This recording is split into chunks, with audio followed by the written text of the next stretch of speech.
ignorance gives the experience of abhav. Abhav means absence. It's not a thing, it's the absence of anything. And so, when the heart is not inclined to the service of God, then avidya gives this experience of abhav, nothingness. And so when a person turns their attention away from the external world and tries to look inside, they find emptiness. And then someone says, oh, this is the truth. So Buddhism is like this. Or everything is zero, shunyavad. But this shunya, this emptiness, is the influence of avidya. God must be a person. Srimad Bhagavatam gives a very nice argument. There it said, Vikaraha khyayamanopi prakyaratmanam antara Nani rupyostanorapi satyachitsama atmavat. So the basic argument is this, that you can see there's a world around you. So there's some substance around us. What is that reality, or whatever it is around us, what is it at its most base level? You know, scientists, they try to take any substance and break it apart to find out what the components are. So they'll think in terms of molecules and atoms and whatever. But they never get down to the last thing. They never get down to the last thing. So it seems to remain like an open question. What is behind this world? What is the last thing? What is the foundation? What is the base reality? It seems the atheists will say there's no God. And they said there must be a God behind this world. Say, no, we never found him. Said, well, what's your explanation? They say, well, atoms. But what's the explanation of that? They'll say quarks and neutrons and electrons and all these things. But if you ask them, well, what is that made of? They don't have an answer, and they say, oh, but if we just have to go a little bit more deeply into it, and you'll find what the last thing is. Okay? So, though the atheistic person, they cannot give any explanation, but they make a promise. We'll find out. We'll eventually find out. And in this way, they keep deferring the conclusion. Generation after generation. Everyone is being born and dying. Everyone's still waiting for the scientists to find out what the world is. And they'll never deliver. They'll never deliver. Because actually, the base level of the physical world is pradhan. And pradhan is a pure potential. Pure formless potential. And when someone, they try to look at it, and then from this pradhan, the atoms manifest and cover their consciousness. They cannot go further, they cannot penetrate more deeply, because some particles and things manifest there when they try to look at that potential. So this is described in Shastra. So here Srimad Bhagavatam is basically giving an argument saying, look, you don't have to know what the last thing is, just know this. Either the last thing, the base level of reality, either has form or it doesn't have form. It can't be another category. Either it's something that's formless or it's something that has form. Okay, we all agree on that? Atheists, theists, because there's no other thing. Either something has no form or it has some form. Okay. Now, if you take that the base level reality is formless, and it's just a pure potential, then it would require a conscious, all-powerful, intelligent being to actualize that potential and make all the forms of the world. It's just like if you see some clay on the table, a lump of clay, and next to the lump of clay you see a very beautiful statue. Right? Now, you know the clay didn't, right? Because the clay was it was potentially a statue, but it wasn't. It didn't have any characteristics. I mean, because it does have its characteristics as clay, but just as an example. So you know that some intelligent person took it and made this. So in the same way, if you say that the base level of reality is formless, then there must be an all-powerful transcendental being with intelligence, with consciousness, who decided, let me actualize this potential to make the varieties of the world. Because the world is full of so many wonderful varieties. So this is what Bhagavatam is saying in this verse in the first line. Vikara kyayamanopi pratyagatmanamantara. Which means that all the elements of this world, they are the transformation of the formless potential.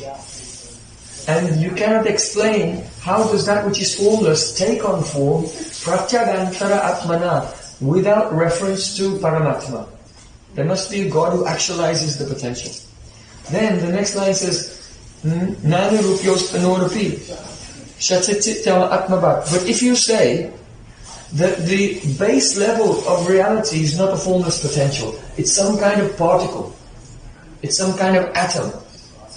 So then, Bhagavatam is saying, then this atom, first of all, must be indivisible. Because if it were divisible into two other things, then that other thing would be the base level of reality, and not the thing that you've divided. So the very base level of reality, if it has form, it must be akhanda, indivisible. And if it has form and it's indivisible, you have to think that, a form can be accidental or it can be intentional. So for example, if you say that everything is just made of atoms, then the shape of this table or the shape of anything is just an accident of the way that the atoms are arranged together. All the atoms have come together in this particular way, and so the macro form of whatever it is the accident of the combination of the micro forms of the parts. You can say. So if something has parts, you can say that its form is an accident. But if something has no parts, you cannot say that its form is an accident. So it must be an intention. It must be intentional. If the very last thing at the bottom of everything is indivisible and it has some form, then the question arises, why does it have one kind of form rather than another? And that question can be answered by saying, well, it's because of the parts, because there aren't any parts. And therefore the form of that last partless being must be intentional. And therefore that last part must be conscious. Because you can't have intention without being conscious. First you have to be aware and then you decide to do something. So in this verse, Bhagavatam is giving two options. First of all, vikara jnanamanupi pratyatmanamatmara. If you say the base level reality is formless, then there must be a God who is conscious and all-powerful, who actualizes the form into the variety that we see. And if you see the base level of reality is not formless, it has some form, then that form must be indivisible, and therefore its form must be its own intention. And that indivisible last particle, being conscious, all-powerful and having form, is non-different from the conception of God, or Paramatma, who's present within everything. So the Srimad Bhagavatam gives this is Shastra Yukti, the logic of the Shastra. Truth does not depend on logic, but Shastra also gives some logic to help us, to persuade us, to understand that God is real. So Bhagavatam is so brilliant. There's no philosophy.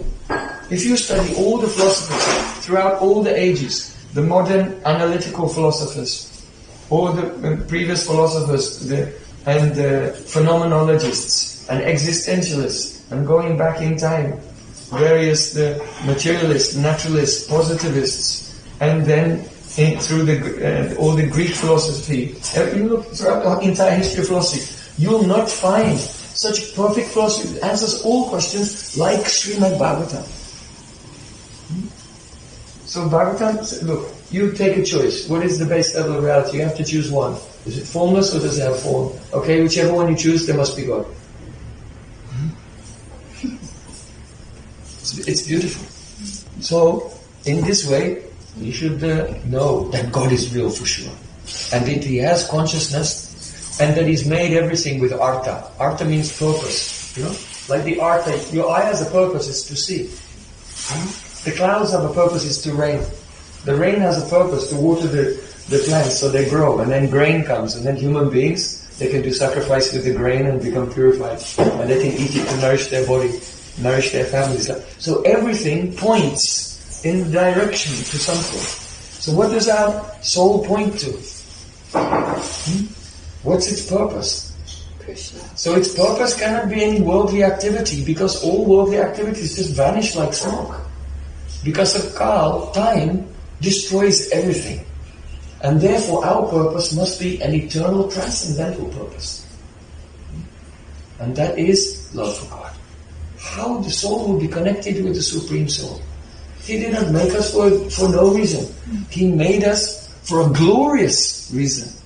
So every single soul has a glorious prospect that is called the Parama Purushartha, the supreme teleological purpose of the individual. Param Purushartha, and Chaitanya Mahaprabhu revealed that Param Purushartha is Prem, pure love.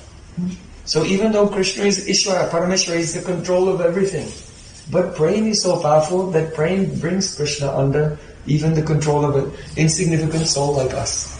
So that is the Param Purushartha, the glorious prospect which is there for everyone. So never be depressed, never be disturbed, never be upset. You should know that all of us have a glorious prospect, everyone. Even the most wretched and fallen person. Their wretched and terrible qualities and nature, it is not the soul. That is only the covering of the light. So Krishna wants to give mercy to them also. So don't be an impersonalist. Know that there is a God. And your other question was to do with about sadhu sangha and everything. But perhaps sometimes when you meet with the devotees and you start to discuss, but some topics come up which are not devotional service. Well, that's how you tell the difference between a sadhu and asadhu. A sadhu and a asadhu. A sadhu speaks Harikatha all the time. And those who are not actually sadhu, then they have so many other vrittis in their mind. They have many material vrittis connected to the body and the ego and their samskars from previous lives. So, and they may not have vachovegam, control of the tongue. So then all of these vrittis from the material samskars come out in the form of the mundane talk. So I told that verse the other day. Baram huta varajala panjaranta avastitaha na chinta sori vimukam janasam vaisa vaisasam. I would rather be in a cage of iron surrounded by blazing fire than to have the association of those persons who they are not relishing the nectar of Krishna's sweetness in every syllable of the holy name. Yeah? It says those who against Chori Chinta, thinking of Krishna. But here Chori Chinta means actually directly experiencing Him in the heart through chanting the holy names. So, association, satam, prasangam, we should associate with satam. Those are really sadhus.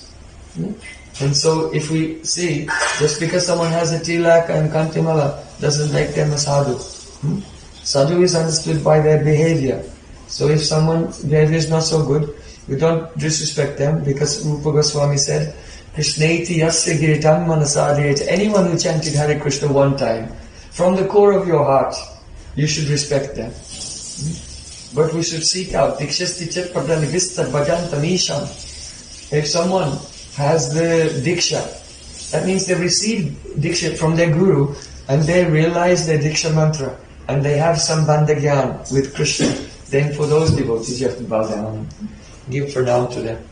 And then there's a stage higher than that. Those who have not only realized their relation with Krishna, but actually directly engaging in the Nitya Nikunja Seva of Radha Krishna.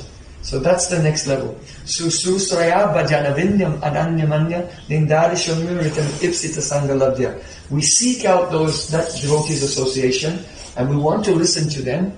But we're not just listening in a casual way, just to listen and then go away. To come to the Vaishnava and think, oh, he's got some treasures, I'll pick his pocket and take it with me. Not like this. So Susraya means listening with a mood of service. That whatever I hear, I will follow it in my life. And I'll try to also serve that Vaishnava. So these are 3 levels. So don't be against anyone if you see they have faults, because we all have some faults. Be kind to everyone, be generous to everyone, but at the same time, try to understand by the characteristics the level of the devotee. This is why, you know the song? Gurudev Kripa Bindu Diya Kura. So what does it say in the second verse? Devotees strength and intelligence and extremely calm. No, that's the third verse. Second verse, Sakala Saman Korati Shakati Deo Jato Jato Jato. The meaning is, oh Gurudev, give me the power to respect everyone, but to respect them according to which level they're on. This is the thing. Not everyone equally. So it's only by the mercy of Guru that gradually our eyes become open and we can begin to discriminate between the different levels of devotees and then respect everyone, but respect them according to their stage. Only then, tabita gaibo harinama suke aparada apehata. If you respect the Konishta Adhikari like they are very high, then you'll never become free from Namaparad because they don't understand Nam Tattva. They cannot impart the Nam Tattva to you. But if you understand who is in the Madhyam stage and the Uttam stage, and you discriminate and honor accordingly, then you gradually learn what is the Nam Tattva. So Tabita Gaibo Harinamasuke Aparada Avayat. Then my offenses will cease and I'll chant the holy name with great bliss. Yeah? So this is the second verse of the song. Gurudev Kripa Bindu Diya. It's very profound. And this is why Srila Bhaktivinoda Thakur has written that, and why Rupa Goswami in Upadeshamrita, the nectar of instruction, is given that verse, that Krishneti yasya gretam manasagretya, that one must honor devotees according to their level if we ourselves want to advance. Okay. I hope that clears your bouquet of questions. Yes. It looks like a bouquet of questions. Many different parts. May I ask one related question to that? The thing is, Shamrani just called and she wants to see me. Okay. So I have to quickly, because, so excuse me. Let me I'll just tell one sweet pastime. Once, Radharani was sitting, and from one side, the Brinda Devi came. And from another side, one Saki, like the Nishta from Nandagaon, and they both arrived at the same time. So then, yes, what can I do for you? Brinda Devi said, Krishna is calling you, he's waiting in one place, please come with me to meet with Krishna. Then that Saki from Nandagaon said, Mother Yashoda is calling you, she wants to speak with you. So now, Radharani is thinking, what to do? Krishna is my life, and so I love Krishna the most. And he's suffering in separation from me. But Mother Yashoda is senior. So anyway, so I have to go. So he told Brinda Devi, you tell Krishna I have to go see Mother Yashoda. And then she went to see Mother Yashoda. So in the same way, I have to go. Shamrani is senior, so I have to quickly go. But there's a secret in this pastime. Okay? You know what the secret is? The secret is this. That Brinda Devi will go to Krishna and say, sorry, I could not bring Krishna because Mother Yashoda at the same time asked to see her and she went there instead. Now Radharani has 25 qualities, 25 main qualities. She has unlimited qualities, but 25 are main. So one of these qualities is Gurva Pita Guru Sneha, that she is very, very affectionate to her seniors. So, when Krishna heard that she didn't come to meet with him because the senior, Yashoda, had called, then Krishna was in bliss. My Radhika is so qualified. Yes. Because she has this quality. So Radhika knew that she could actually please Krishna more at that point by first increasing his separation by making him wait, and secondly making him relish her own quality of Gurvapita Guru Sneha. Like this. So all these leelas, they're full of love. Jai Jai Sri Radhe Shyam. Gaur Prem.